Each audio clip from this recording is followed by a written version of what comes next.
ব্যষ্টিক অর্থনীতির প্রথম বর্ষের আজকে আমাদের সেকেন্ড লেকচার পূর্ণ প্রতিযোগিতামূলক বাজার আমরা ফার্স্ট লেকচার দিয়েছি, যারা দেখো না আই বাটনে পেয়ে যাবে। এবং আমি বলেছি এই লেকচারটা শুধু অর্থনীতি ডিপার্টমেন্টের জন্য নয়, হিসাব বিজ্ঞান ব্যবস্থাপনা যারাও রয়েছে সকলেই এই পূর্ণ প্রতিযোগিতামূলক বাজারের অধ্যায়টা রয়েছে, সুতরাং সকলেই দেখতে পারো। তো বেশি কথা না বলে শুরু করি। আজকে আমরা মোস্ট ইম্পর্টেন্ট কিছু বিষয় নিয়ে আলোচনা করবো, সেটা হচ্ছে মোটাই, গড়াই, প্রান্তিক আয় কি এবং এ আর এম আর রেখাটা কীরকম হয় ইত্যাদি বিষয় নিয়ে আলোচনা করব। তো আমরা প্রথমে যেটা আলোচনা করব সেটা হচ্ছে আমাদের মোট আয়। একটা কথা আমি এখানে একটু বলে নেই, অনেকে আমাকে বলতেছে যে লেকচারটাকে ছোট করার জন্য। আসলে আমি লেকচারটা কীভাবে ছোট করব, আমি তো অতিরিক্ত কথা বলি না। যেটুকু যদি লেকচারটা বড় না হয়ে শুধু যদি এই ধরো শুধু মোটাই আজকে পড়ালাম, প্রান্তিক আয় কালকে পড়ালাম, তারপরের দিনের পড়ালাম গড়াই, এভাবে তো তোমাদের খুঁজতেও প্রবলেম এবং তোমাদের মনে থাকবে না। তো যেটার সাথে যেটা রিলেটেড সেটার সাথে আমি রিলেটেড করেই কিন্তু আমি লেকচারটাকে সাজিয়েছি।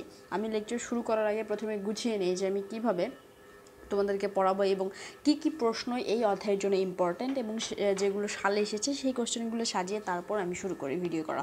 এবং আমি এর থেকে ছোট আমি তো আমাকে কথা বলতে হবে, তো বোঝাতে গেলে যদি কথা না বলে শুধু লিখে দিই বা একটা ছবি দেখে দিলাম যে এটা এইরকম হয়ে গেলে এভাবে তো আসলে হবে না। সুতরাং আমাকে কথা বলতে হবে এবং ভিডিওর লেন্থ যেগুলো বোঝার বিষয় সেগুলোর ক্ষেত্রে একটু বড় হবে। সেটার জন্য আমার কিছু করার নাই আমার আসলে। যদি তোমাদের বিরক্ত লাগে তাহলে তোমার ভিডিওগুলো স্কিপ করতে পারো, আর যদি ভালো লাগে তাহলে দেখতে পারো। তো মোট আয় কাকে বলে আমরা এর আগে দেখেছি মোট উৎপাদন, মোট খরচ, মোট মানে অনেক কিছু দেখেছি। এখন আমরা দেখব মোট আয় কি। তো এখন যদি আমি সংজ্ঞা আকারে লিখি তাহলে আমি প্রথমে সংজ্ঞা লিখি যে একটি ফার্ম বা উৎপাদন প্রতিষ্ঠান, একটি ফার্ম বা উৎপাদন প্রতিষ্ঠান উৎপন্ন দ্রব্য বিক্রি করে যে পরিমাণ অর্থ লাভ করে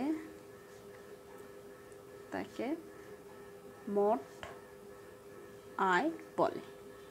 আচ্ছা, মোট আয়কে আমাদের আরেকটা জিনিস শিখতে হবে। মোট আয়কে আমাদের বলা হয় হচ্ছে টোটাল, TOTAL, টোটাল মানে মোট, এবং আয়কে বলা হয় রেভিনিউ। ওকে, টোটাল টোটাল রেভিনিউ। সুতরাং এটাকে যদি সংক্ষিপ্তভাবে আমরা দেখি, এটাও কিন্তু খুব ইম্পর্টেন্ট। অনেকটাই মোট আয় না লিখে শুধু লিখে দিবে যে TR, ফরেস্ট TR, শুধু এরকম টোরে TRও লেখা থাকতে পারে। যদি আমরা TR এর ফুল ফর্ম বিশ্লেষণ করতে না জানি তাহলে বুঝতে পারবো না যে এটা আসলে মোট আয়ই বলেছে।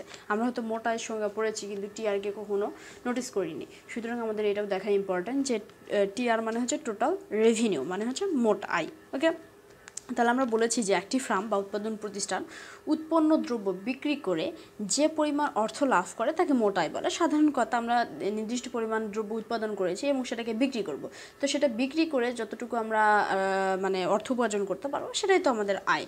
তো এটাকে যদি আমি দেখাই যে TR ইকুয়াল টু, আমরা জানি যে TR equal to P into Q. P আর কিউ এখানে কি দেখো, আমরা জানি TR, এখানে জানি TR ইকুয়াল টু মোট, TR ইকুয়াল টু কি মোট আয়। তারপরে এখানে পি যেটা রয়েছে সেটা ইকুয়াল টু কি দ্রব্যের একক প্রতি দাম, একক প্রতি বাজার দাম একই সব কিছু। এবং কিউ ইকুয়াল টু মানে একক প্রতি, ধরো তুমি 10টা কলম উৎপন্ন করেছো, একটা কলমের দাম হচ্ছে পি, ধরো পি 5 টাকা। আর কিউ হচ্ছে তুমি কতটুকু উৎপন্ন করেছো, মানে কতগুলা, বিক্রয়ের মোট পরিমাণ, বিক্রয়ের মোট পরিমাণ মানে তুমি কতটুকু দ্রব্যটা বিক্রি করছো। ওকে, কিউ হচ্ছে তুমি মোট কতটা দ্রব্য অন্যের কাছে বিক্রি করলা, এবং পি হচ্ছে একটা দ্রব্য বিক্রি করার জন্য তুমি কত টাকা নিলা, তাহলে তো তোমার মোট আয় পেয়ে যাবে, তাই নয় কি? ধরো তুমি 10টা কলম বিক্রি করেছো, একটা কলমের দাম 5 টাকা, তাহলে তোমার মোট আয় কত? 10 ইন্টু 5, তার মানে কি পি ইন্টু কিউ, তার মানে হচ্ছে কি আমাদের মোট আয়। খুবই সিম্পল বিষয়। আচ্ছা, তারপরে আমাদের যে বিষয়টা জানার প্রয়োজন হবে সেটা হচ্ছে আমাদের গড় আয়। তো আমরা আগেও অনেকবার একাধিকবার বলেছি যে গড় যেখানেই থাকবে সেখানে আমাদের কাকে নিয়ে আসা প্রয়োজন পড়ে, গড় যেখানে থাকে আমাদের সেখানকে মোটে নিয়ে আসা প্রয়োজন পড়ে। তো গড়ের সঙ্গে থেকে দেখব যে সাধারণভাবে বলতে পারি যে মোট আয়কে উৎপাদিত দ্রব্যের পরিমাণ দ্বারা ভাগ করলে যা পাওয়া যায় তাকে গড়াই বলে। আমি কিন্তু এই সংজ্ঞাটা কিন্তু মুখস্থ করিনি, আমি কিন্তু এখান থেকে বললাম। আমি আগেও বলেছি যে গড়টাকে কীভাবে বের করতে হয়। যেখানেই গড় থাকে সেখানেই মোট থাকে, অর্থাৎ গড়াই বের করার জন্য আমাদের মোট আয়কে মানে উৎপাদিত দ্রব্যের পরিমাণ দ্বারা এখানে ভাগ করলেই আমরা পেয়ে যাব কি গড়াই। সাধারণত আমাদের তাই করতে হয়, গড়াই বের করলে মোটকে নিয়ে আসার প্রয়োজন হয়। তাহলে আমরা যদি দেখি গড়াইকে আমরা কীভাবে প্রকাশ করতে পারি। গড়ের ইংলিশ হচ্ছে অ্যাভারেজ, আমরা এতবার এটা দেখেছি আর মনে হয় আমার বলার প্রয়োজন ছিল না। আচ্ছা, অ্যাভারেজ এবং আয়ের ইংলিশ আমরা দেখলাম যে রেভিনিউ। ওকে, তাহলে কি হলো, গড়াইকে কি দ্বারা প্রকাশ করা যায়, এআর মানে কি গড়াই, গড়াই মানে কি অ্যাভারেজ রেভিনিউ।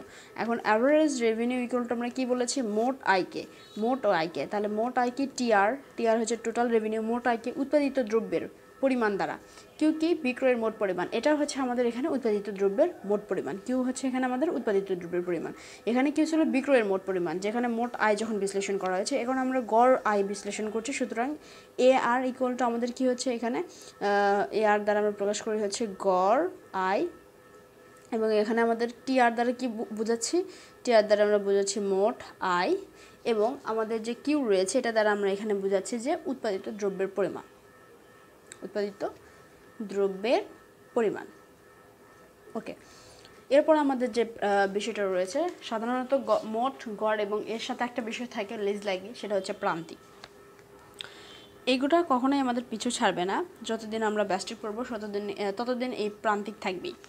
প্রান্তিক আয়, হোয়াট ইজ প্রান্তিক আয়? তাহলে আমরা জানি যে প্রান্তিক মানে অতিরিক্ত এক যোগ করতে হবে, যোগ করার ফলে যে পরিবর্তনটা আসবে সেটা আমাদের প্রান্তিক। তাহলে এখানে আমরা সংজ্ঞা লিখতে পারি যে অতিরিক্ত, যেহেতু আয় বলেছে তার মানে অতিরিক্ত আয়, অতিরিক্ত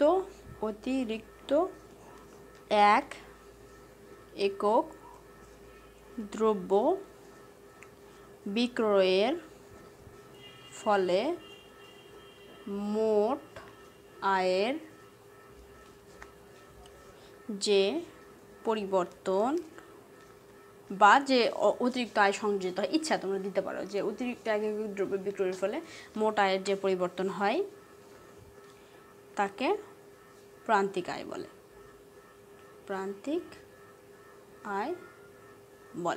তাহলে প্রান্তিক আয়কে আমরা কি দ্বারা প্রকাশ করতে পারি?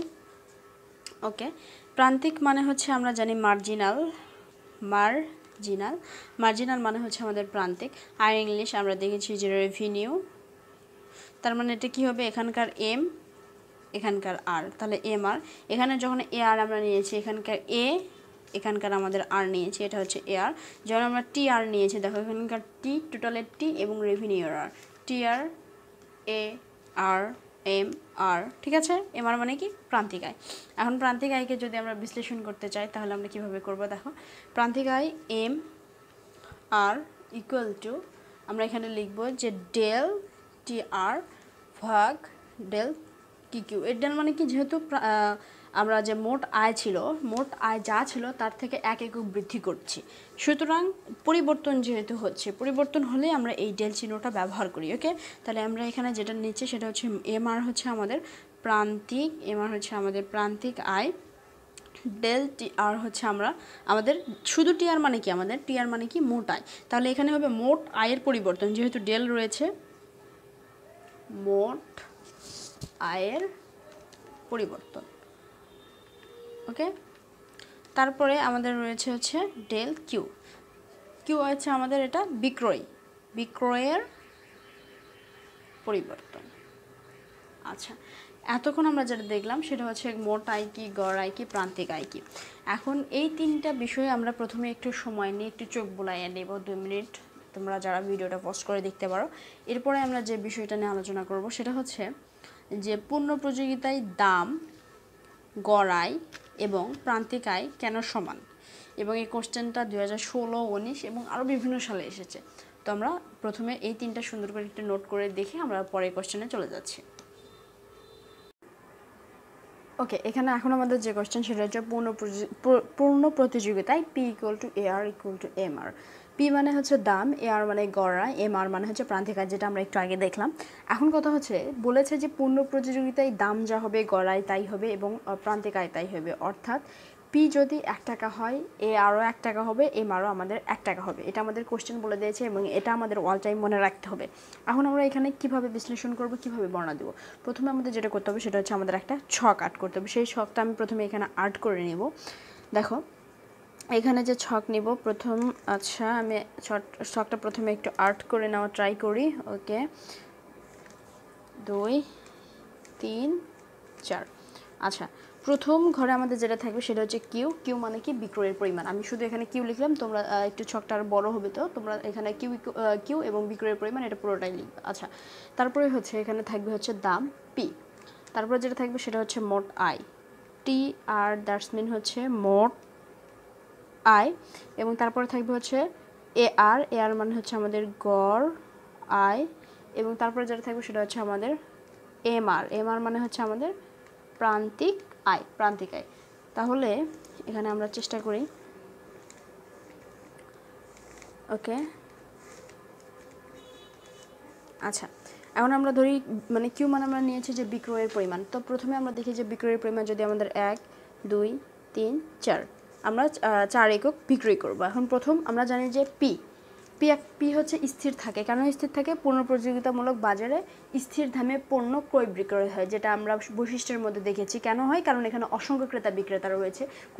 কোনো এককভাবে কোনো ক্রেতা বাজার দামকে প্রভাবিত করতে পারে না এবং এককভাবে কোনো বিক্রেতা বাজার দামকে প্রভাবিত করতে পারে না। তাহলে পি যদি এখানে আমরা 10 ধরি, যে 10 টাকা, এখানে 10 10 10, ঠিক আছে। এখন আমাদের টিআর যে মাঝখানে রয়েছে যে মোট আয়, টিআর হচ্ছে মোট আয়, এটাকে আমরা একটু সাইডে রাখি। এখন আমরা এ আর এবং এম আর এর দিকে তাকাবো। প্রশ্নে আমাদের বলে দিয়েছে পি যা হবে এ আর তা হবে, এম আর তাই হবে। তার মানে পি এখানে কত? আমাদের 10, এ আরও আমাদের 10 10 10 10, এম আর কত? 10 10 10 10, ঠিক আছে।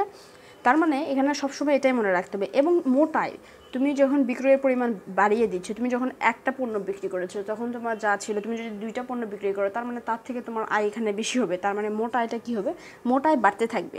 মোট আয় ধরো প্রথমে এখানে ছিল ধরো 20 টাকা, তারপরে হলো ধরো কত 20 40, তারপরে ধরো 45 50। আচ্ছা, মোট আয় আমাদের বাড়তে থাকবে, কিন্তু আমাদের এই যে এই তিনটা আমাদের সমান থাকবে। এখানে এখন আমাদের যে কাজ হচ্ছে সেটা হচ্ছে আমরা এই ছক থেকে একটা চিত্র আর্ট করবো। দেখো চিত্রটা আমরা কী করবো, প্রথমে আমরা পরীক্ষার খাতায় যখন লিখব তখন আমরা কিছু বর্ণনা লিখবো, বর্ণনা দেখার পর এই ছক লিখবো, ছকের পরে আমরা চিত্রটা দেবো। তো চিত্রটা আমি ডান পাশে আর্ট করছি, যেহেতু বর্ণনা আমি একটু তোমাদের এখানে বুঝাই দিব। তো এখানে চিত্রটা আর্ট করার টাইম আমরা বরাবর এক্স অক্ষ ওয়াই অক্ষ নেব, একটা দাগ হবে এখানে। আচ্ছা, এটা আমাদের ও এক্স অক্ষ, এটা আমাদের হচ্ছে ও ওয়াই অক্ষ। ও এক্স অক্ষ বরাবর আমরা নিব হচ্ছে বিক্রয়ের পরিমাণ। বিক্রয়ের পরিমাণ আমরা কি ধরেছি? বিক্রয়ের পরিমাণ আমরা এখানে কিউ ধরেছি। সুতরাং এক্স অক্ষ বরাবর আমরা নিলাম কিউ এবং ও অক্ষ বরাবর নিলাম হচ্ছে আমরা গড় আয় এবং আমরা নিলাম হচ্ছে প্রান্তিক আয়, অর্থাৎ হচ্ছে আমাদের এ আর ও এম আর, ঠিক আছে। ওই অক্ষ বরাবর নিলাম। এখন যেহেতু দেখো আমাদের কি ও ওয়াই অক্ষ বরাবর আমরা নিয়েছি গড় আয় এবং প্রান্তিক আয়। গড় আয় এবং প্রান্তিক আয় স্থির। কোনো কিছু যখন আমরা দেখেছি যে দাম যখন স্থির থাকে, আগের লেকচার, দাম যখন স্থির থাকে তখন যদি আমরা ও ওয়াই অক্ষ বরাবর দাম ধরি, স্থির থাকলে রেখাটা এরকম হয়। আর যদি স্থির না থাকে, ওঠানামা করে, তখন এরকম এরকম এরকম বিভিন্ন ওঠানামা করবে, ঠিক আছে, বিভিন্ন রকম রেখা হবে। এখন এখানে আমাদের বলেছে যে এখানে দাম স্থির থাকবে, দামের সাথে গড় আয় স্থির থাকবে, প্রান্তিক আয় স্থির থাকবে। সুতরাং আমাদের এ আর এম আর রেখাটা কি হবে? ভূমি অক্ষের সমান্তরাল হবে। তাহলে এই রেখাটা যেটা আমরা নিয়েছি এটাকে আমরা বলতে পারি P equal to A R equal to কি? M R. দাম গড়াই প্রান্তিক আয় সমান। এটা কোথায় পড়ছি? পূর্ণ প্রতিযোগিতায় পড়ছি। এখন ধরো আমরা বিক্রয়ের পরিমাণ নেই 1, ধরো এখানে নিলাম 1 2 3 4 অবধি আমরা নিয়েছি, আমরা এটাকে মার্কিং করে দেখালাম, ঠিক আছে। এখানে এইটুকুতে বুঝতে আমার মনে হয় না কোনো প্রবলেম রয়েছে কারো, ঠিক আছে। এখন আমরা বর্ণনাতে যাই, কীভাবে আমরা বর্ণনাটা লিখবো বা কেন এরকম হচ্ছে P equal to A R equal to M R, কেন এর যৌক্তিকতা কী। প্রথমে আমাদের জানি, আমরা যেহেতু দেখেছি যে পূর্ণ প্রতিযোগিতামূলক বাজারকে দাম গ্রহিতা কেন বলা হয়। এখানে তোমরা ফার্স্ট লাইনে তোমরা লিখতে পারো, এখানে ফার্স্ট লাইন এখানে পয়েন্ট করার কোনো কারণ নেই, আমি তোমাদের বোঝানোর জন্য বলছি। পূর্ণ প্রতিযোগিতামূলক বাজারে স্থির দামে পণ্য ক্রয় বিক্রয় হয়। স্থির দামে পণ্য কি হয়? ক্রয় বিক্রয় হয়। কেন স্থির দামে ক্রয় বিক্রয় হয়? বিক্রেতারা এককভাবে পণ্যের দামকে প্রভাবিত করতে পারে না, কারণ এখানে অনেক বিক্রেতা থাকে, অর্থাৎ অনেক দোকানদার থাকে, এবং কোনো ক্রেতা এককভাবে পণ্যের দামকে প্রভাবিত করতে পারে না, কারণ এখানে অনেক ক্রেতা রয়েছে, আমরা যারা ক্রেতা অনেক ক্রেতা রয়েছে, এজন্য এখানে স্থির দামে পণ্য ক্রয় বিক্রয় হয়। ওকে, এবং তারপর আমরা বলতে পারি যে স্থির দামে পণ্য ক্রয় বিক্রয় হয় এবং এখানে মোট আয় বাড়ে ঠিকই, কিন্তু যে আমাদের হচ্ছে গড় আয় এবং প্রান্তিক আয়, এই দুটো আমাদের কি হয়? সমান থাকে। এই দুটো আমাদের সমান থাকে, এবং এই রেখাটা হয় কি? ভূমি অক্ষের সমান্তরাল। এখানে আরেকটা বিষয় মনে রাখা খুব জরুরি, যেহেতু পুনঃপ্রযোজিতামূলক বাজারে এ আর ইকুয়াল টু কী হয়? আমাদের এ আর অর্থাৎ গড় আয় কার সমান হয়? দামের সমান হয়। এ আর ইকুয়াল টু পি হয়। এই জন্য আমাদের এ আর রেখাকে দাম রেখা বা চাহিদা রেখা বলা হয়। এটাও তোমরা বর্ণনার মধ্যে দিবা যে গড় আয়, এখানে পূর্ণ প্রতিযোগিতামূলক বাজারে গড় আয় দামের যেহেতু সমান, সেহেতু গড় আয় রেখাকে দাম রেখা বা চাহিদা রেখা বলা হয়। এটা অঙ্ক করার টাইম, ম্যাথের টাইম, মৌলিক গণিত যখন আমরা করবো তখন এটা অনেক কাজে দিবে। আচ্ছা, এখন এইটুকু তোমরা লেখার পরে এটা ছক দিলে, তারপরে এই চিত্রটা দিলে, তারপরে এখন তোমরা চিত্রের বর্ণনা দিতে হবে যে ও এক্স অক্ষ বরাবর আমরা নিয়েছি বিক্রয়ের পরিমাণ, এবং ও আই অক্ষ বরাবর আমরা গড় আয় প্রান্তিক আয় নিয়েছি। তারপরে দেখো, তোমরা দেখতে পারবে যে বিক্রয়ের পরিমাণ 1 2 3 4 বাড়ছে ঠিকই, কিন্তু আমাদের গড় হচ্ছে আমাদের কি দাম সমান রয়েছে, এবং গড় আয় এবং প্রান্তিক আয় এখানে সমান রয়েছে। অর্থাৎ সব অবস্থাতেই আমরা কয় টাকা দিয়ে বিক্রি করছি? সব অবস্থাতেই আমরা 10 টাকা দিয়ে পণ্যটা বিক্রি করছি। আচ্ছা, আমরা এগুলোকে এ বি সি ডি নাম দিতে পারি, যে এ বি সি ডি বিন্দুগুলো যদি আমরা যোগ করি, যে তাহলে আমরা যে রেখাটা পাই তা হচ্ছে ভূমি অক্ষের আমাদের সমান্তরাল। সুতরাং আমরা বলতে পারি P equal to A R equal to M R, অর্থাৎ গড় আয় প্রান্তিক আয় দাম এটা সমান। তাহলে পুনঃপ্রযোজিতামূলক বাজারে P equal to A R equal to M R কেন হয় সেটা আমরা খুব সহজে দেখলাম। আসলে বিষয়টা খুবই ক্লিয়ার, কয়েকটা লাইন শুধু এখানে মনে রাখতে হবে যে এখানে স্থির দামে পণ্য ক্রয় বিক্রয় হয়, এখানে ক্রেতা বিক্রেতা সমান, এই জন্য পণ্য স্থির দামে ক্রয় বিক্রয় হয়।